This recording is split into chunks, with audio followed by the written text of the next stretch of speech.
Quanto vale o seu lixo? O que não tem mais serventia para você, pode ter para uma outra pessoa. São tesouros jogados no lixo. Uma biblioteca retirada do lixo.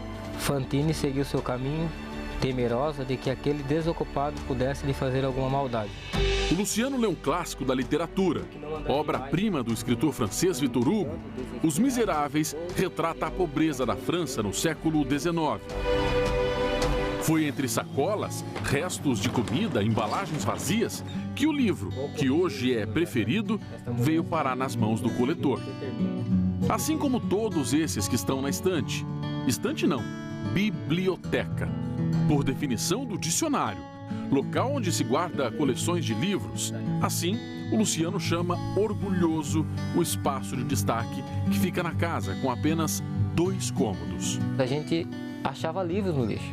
Eu falei, mas como que pode, livros descartados no lixo, livros que excelentes, autores conhecidos, autores anônimos, que eu sempre tive como educação uma melhoria para o nosso país.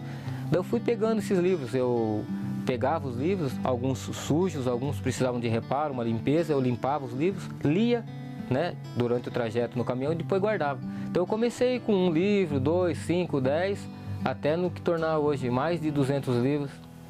Na nossa biblioteca aqui. Foi lendo que ele se transformou. Hoje faz faculdade de História, pois quer ser professor, enquanto isso trabalha como coletor. Mas a vida já teve capítulos tristes. Aos 11 anos, ele largou os estudos, se envolveu com as drogas, começou a roubar para sustentar o vício.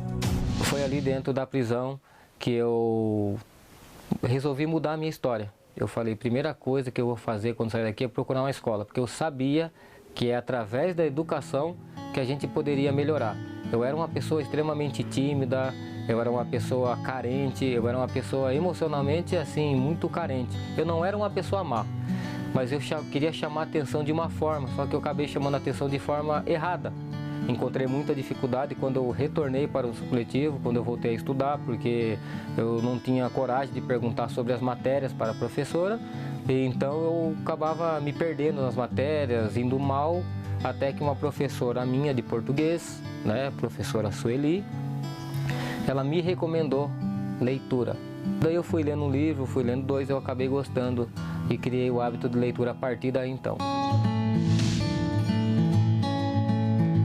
Esse espaço traz muitas lembranças. Foi nesta escola que ele fez o supletivo e tudo recomeçou. Nós o convidamos para voltar para a escola. E mais surpresa, quem o esperava? Professores que o apoiaram na mudança, a professora Sueli, que o fez descobrir a leitura. Foi uma surpresa grande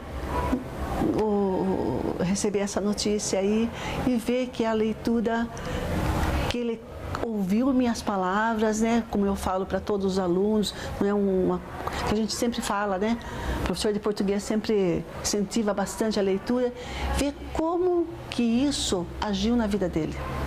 Como ele ouviu, internalizou e pôs em prática. Como foi significativo. E olha quantos anos já passou? Quantos anos já se passaram? E agora eu recebo essa notícia aí dele ter transformado a vida, os livros que ele encontra no lixo, mudando, ter significação. Então fiquei muito feliz. E isso dá esperança. São essas situações que dão esperança para a gente continuar. E também para falar para os nossos colegas continuarem acreditando, porque quando a gente vê essa proposta do Luciano, ele vem até a escola, isso que eu achei mais bacana nisso tudo, é que ele veio até aqui e ele está falando, olha gente, isso que vocês fizerem deu certo, continuem. Os encontros não pararam por aí. Aliás, essa história só deu frutos porque teve muita gente que ajudou a regar. Na época do supletivo, o Luciano caminhava 12 quilômetros para ir e voltar do colégio. Era a única forma de estudar. Foi então que ele ganhou uma bicicleta dos colegas. A Lucélia foi a responsável pela vaquinha para arrecadar o dinheiro. Aí eu expliquei para o pessoal, falei que o Luciano, ele estava indo para a escola a pé. E todos nós nos comovemos com a história do Luciano e sabíamos da sua vida, no passado, como que era. Ele contava com receio, porque até então o que representava para nós? Representava que o Luciano ele tinha vergonha, né, do que ele passava, do passado dele.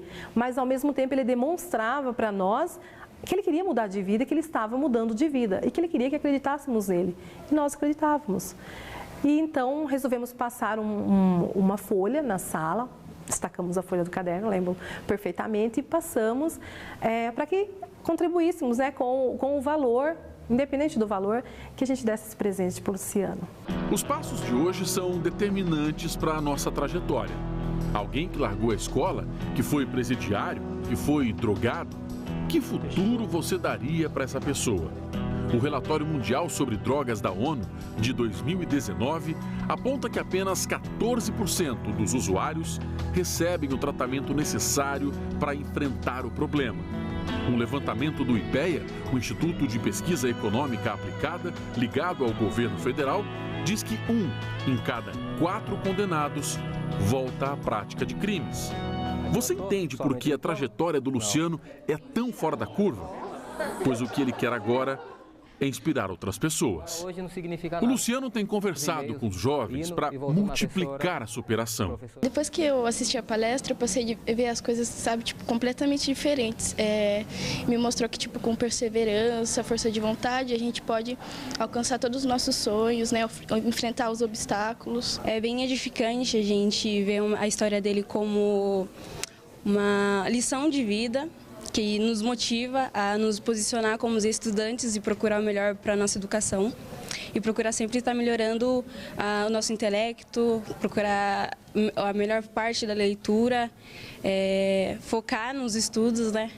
E correr atrás dos nossos objetivos, porque somos capazes. Não foi fácil, né? A vida ela não é fácil, a vida é difícil, né? Então a gente requer muito sacrifício, né, para a gente chegar onde a gente quer chegar. Hoje, graças a Deus, eu tenho uma família maravilhosa, minha esposa, né, faz 14 anos que eu sou casado, tenho 2 filhos, o Marcos Vinícius de 10 anos, a Melissa Emanuele de 6 anos. E o primeiro lugar, para eles é que eu tenho sido um exemplo.